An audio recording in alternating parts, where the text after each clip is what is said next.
आप सभी श्रोतागण को बिंदु तिवारी का सादर नमस्कार। मेरे YouTube चैनल पर आप सभी श्रोतागण का मैं हार्दिक स्वागत और अभिनंदन करती हूँ।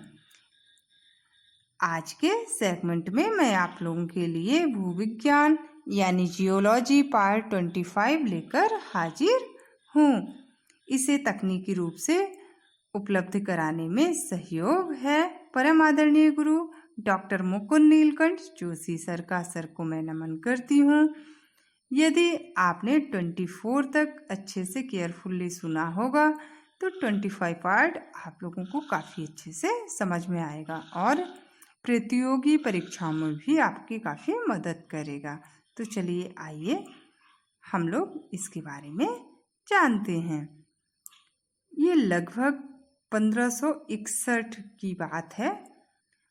उस टाइम एक काफ़ी फेमस पुस्तक छपी। आपको नाम बताते हैं। डी यानी DET, मोंटम MONTIUM, ओरिजिन ORIGINE, अर्थात पर्वतों की उत्पत्ति से संबंधित। और इसके लेखक का नाम बताते हैं। वेलेरस VELERIUS फेमिनिटाइज FAVENTIES।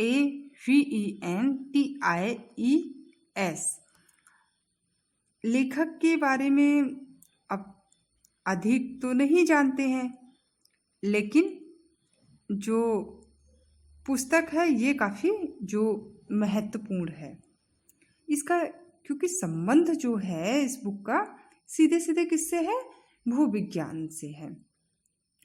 अब देखिए, जो हम 16वीं शताब्दी की बात कर रहे हैं और इस पुस्तक के द्वारा तो इसकी जो धारणाएं हैं, कुछ मतलब विचार जो हैं गलत भी हो सकते हैं, और जो गलत धारणाएं शब्द जो भी लिख रहा है अब उसके बारे में वो तो जानता है नहीं।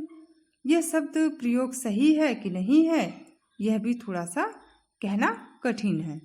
आज हमारी जो भी धारणाएं हैं हो सकती हैं 100 साल बाद ये सभी गलत भी सिद्ध हो सकती हैं, बिल्कुल, क्योंकि दिन प्रतिदिन चेंजिंग आता रहता है, बदलाव आता रहता है।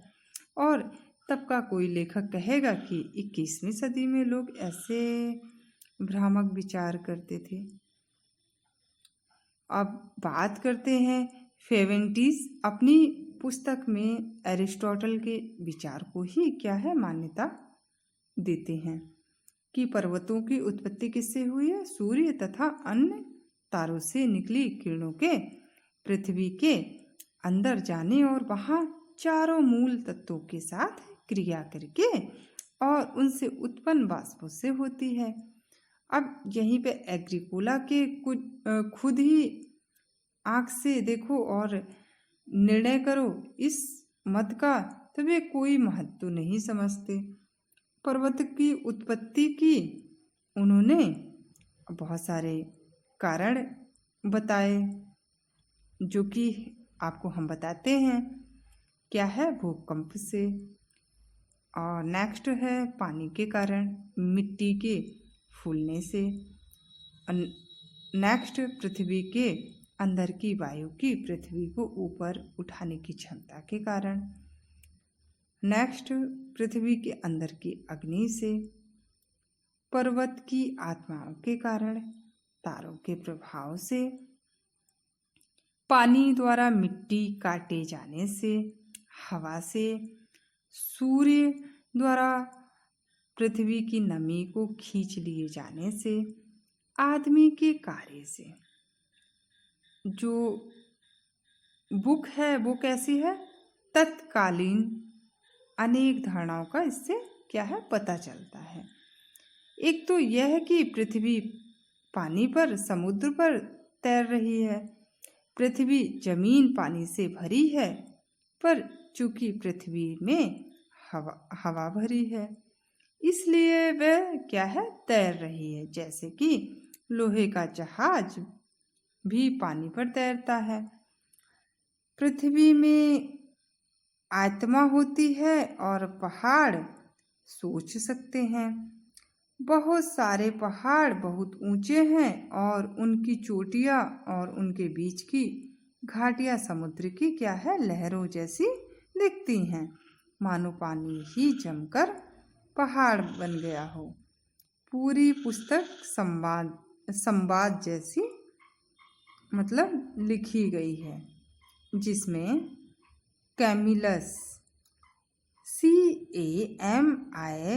CAMILLUS प्रश्न पूछ रहे हैं और रूडोल्फ्स RUDOLPHUS उत्तर दे रहे हैं। एग्रीकोला का मतलब बताया हुआ रास्ता और व्यक्त किए गए विचार यद्यपि सही थे, पर कुछ समय के लिए विद्वानों द्वारा ये क्या है, भुला दिया गया। परंतु 18वीं शताब्दी में जब वैज्ञानिक विचारधारा और बढ़ी, तब उन्हें फिर याद किया गया। उसी प्रकार जब धीरे धीरे कीमियागिरी जाकर वास्तविक रसायन शास्त्र विकसित होने लगा और भौतिक विज्ञान में क्रिस्टल विज्ञान की समझ बढ़ी, तब भूविज्ञान में भी क्रांतिकारी परिवर्तन आए। 17वीं शताब्दी में एक वैज्ञानिक हुए, उनका नाम क्या था, निकोलस स्टीनो, जिन्होंने भूविज्ञान की समझ को बहुत सारे नए आयाम दिए। अब हम आपसे नेक्स्ट वीडियो में मिलेंगे, आपसे इजाज़त चाहेंगे। इस वीडियो को उन तक ज़रूर शेयर करिए जो इंटरनेट सेवा से वंचित हैं। इतने आदर और सम्मान के लिए आप लोगों को तहे दिल से धन्यवाद। आप सबको नमस्कार।